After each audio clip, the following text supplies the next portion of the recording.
Hello everyone, it's Shel C from PaperOcotilloStudio, and today I'm sharing with you my design team project for GinaBAhrensDesigns. She has an Etsy shop with tons of stencils, stamps, digital products, and all kinds of other things too, original art, just all kinds of things.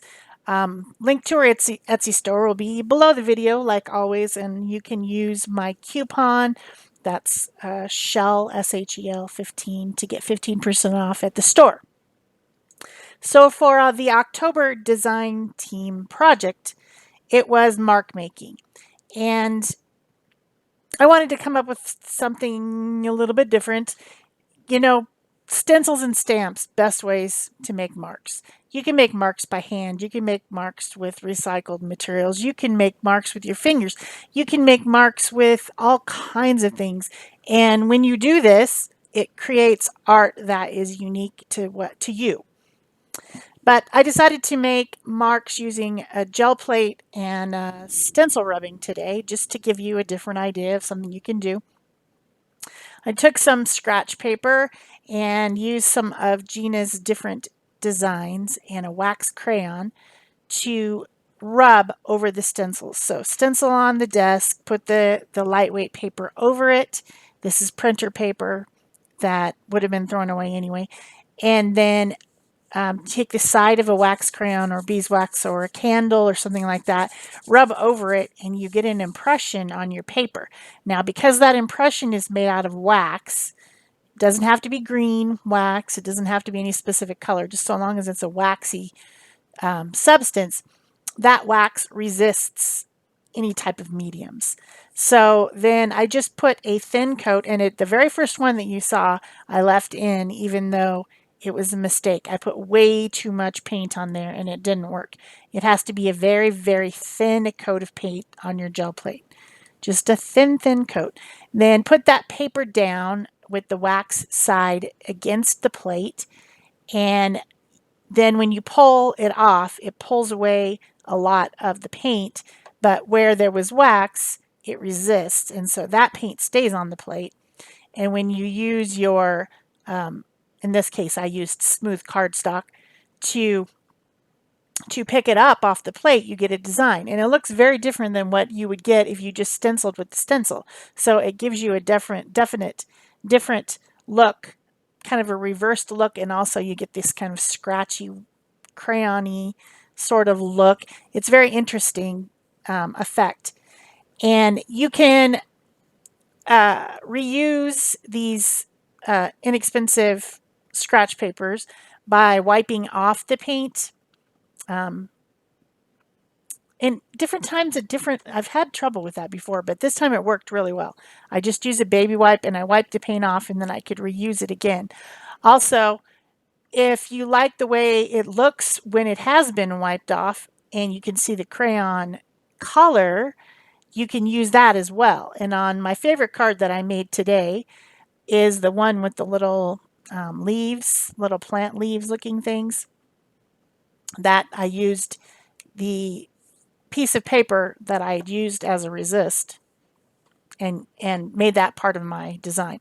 So with this one that I'm doing right now, I made a couple different rubbings on the same 4-square stencil, has some different designs, and then I'm layering colors. So I started with the red color, then I went to an orange color, and then I went to a yellow color. So I'm getting multiple marks on the card by doing different colors. This is a lot of fun. You can do it with any stencil you have, and if you have a background stamp, you can also do it with that. I could do it with these stamps that are laying on the table, but I was kind of focused on the stencils today. You just would do the same process, lay the paper down over the stamp and give it a good rubbing with the side of a crayon. So that time, that's not the one, it's coming up later. There's another one here that I think I left in where I put way too much paint on the plate. You got to be careful that it's a thin, thin layer. Oh, with this one I was able to get 2 prints. My first print came up, but it was there was still dried paint in the design left. And so I picked it up again with another layer and got an interesting effect. That's probably one of my new favorite stencils. I like that palette. It looks like a palette.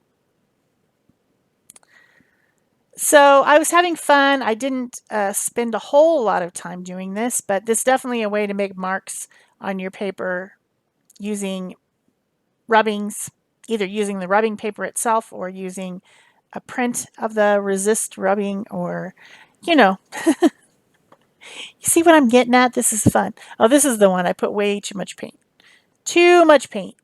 The Dina Wakley paints with the little tiny nozzle are perfect for this because you don't end up splotching on too much paint. So when I saw that there was too much paint, I just wiped off that, and then I used a different rubbing to pick up some paint because the other one would still be too wet. I needed to give it a little bit of drying time. So I ended up getting another one of those palette designs, which I did use this time in the cards.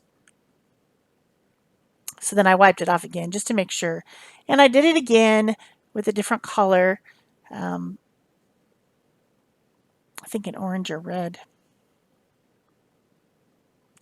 Making a thin layer. Got to be a thin layer. So depending on if the stencil's very tiny designs or bigger designs, you get different effects.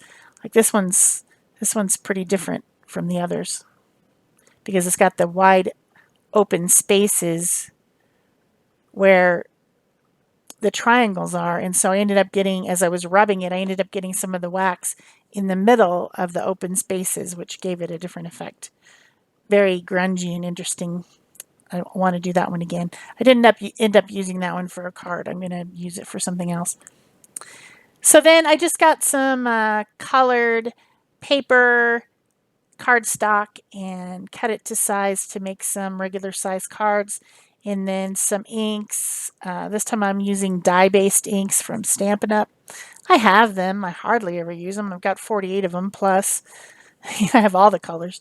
And they match the cardstock and the ribbons that I have because that's the way Stampin' Up was or is, probably still, that all their colors are coordinated, which is kind of a nice thing to have.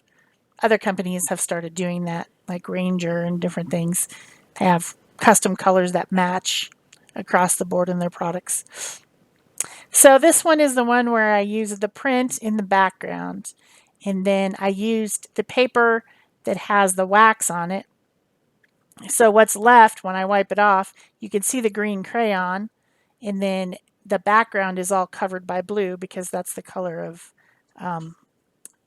paint that I used. And that blue and green matches very well together, so I decided to just go with that as a color combination. I just thought the paper turned out interesting.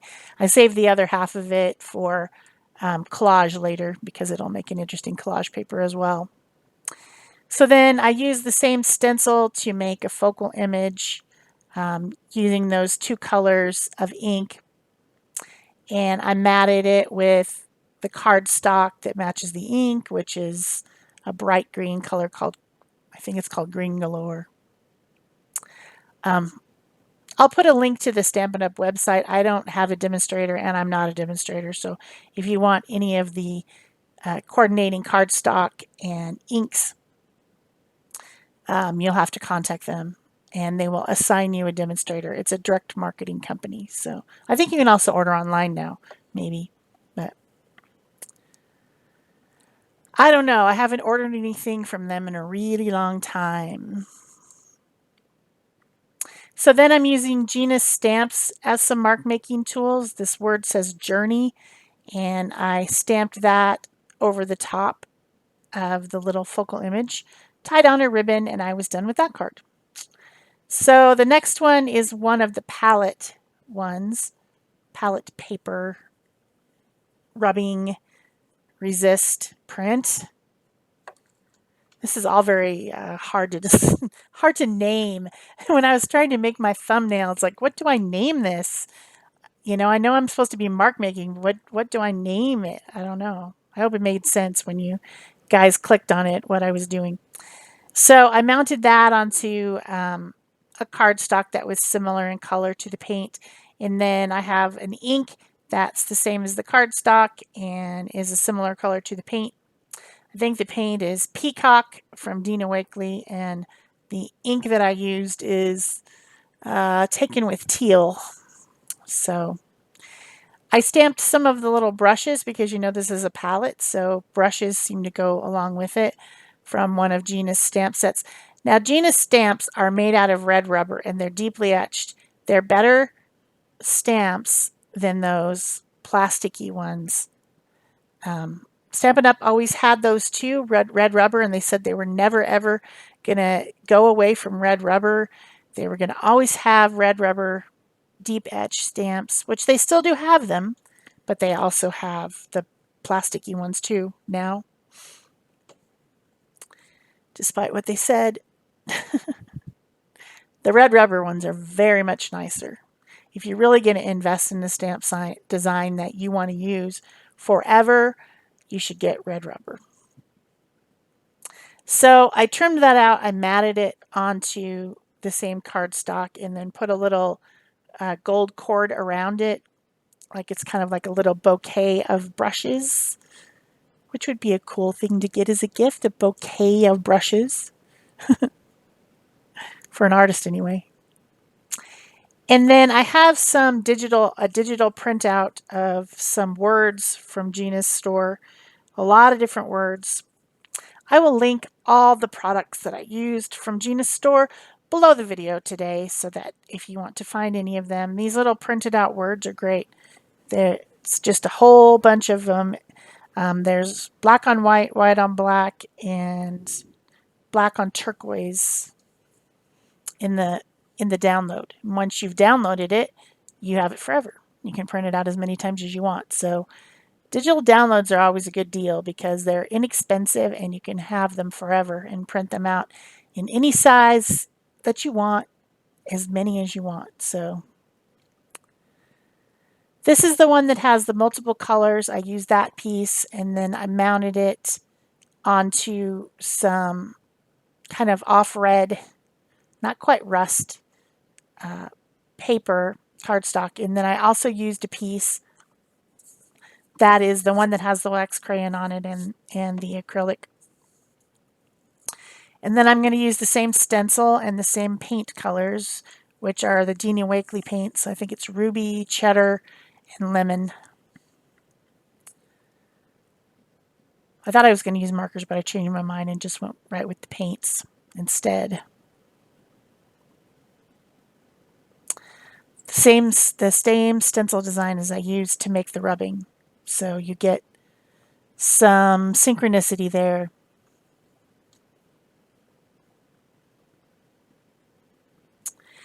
And then I did some additional mark making on it with my Posca pins. I made some little doodles around it. You can always change a stencil design by adding your own hand to it. And that's what I did. I took my black Posca pin, the fine, and made some circles, made some dots, outlined things. Then I took the white Posca pin and went over the top of the black dots just to add a little bit more contrast. Tore that out, used the ink that matches the paper to sponge around it, mounted it on the card.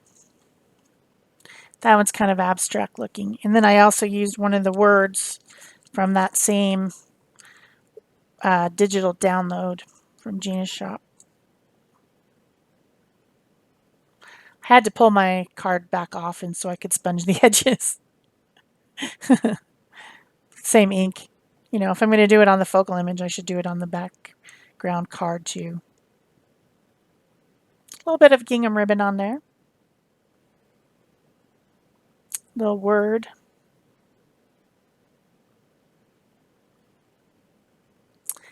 And the third card done. These are simple cards. There's nothing, you know, difficult about them. Just a little bit of layering and some ribbon and yeah. So then this one is the one with the, I think it's called Seeds, maybe, stencil. It's probably my favorite stencil from Gina's store. It's the first one I got, and I've been using it in a lot of my videos. In the iCards and at the end of the video, there'll be links to other videos that I did during the year with Gina's products from her Etsy shop. So you can watch those if you want to see more products in action. So this one, I used a stamp again to make some more mark making. The stamp is the same design as the stencil. So I used some teal colored ink and stamped over that background just to give it a little bit more interest. And then layered it with some of that same color cardstock. Did some tearing, added a ribbon. I hope you're enjoying this video, and if you are, please remember to give it a thumbs up. Leave a comment or question below. I know that my video production this month has been really low, so it's very helpful if you will do it with this video, please, because I haven't been around much. And, of course, subscribe if you haven't already. That's always awesome. Turn on your notification bells. So for this final card, I stamped some more of those little seed designs on a white piece, and then I had this digital design printed on sticker paper, one of Gina's designs. She has some leggings that are made with that design. They are so cute. So cute. They're from Teespring, and that's that design that you see in the black there. Black leggings with bright color designs on it. They're so cute. I would like to have some. Just haven't gotten them yet.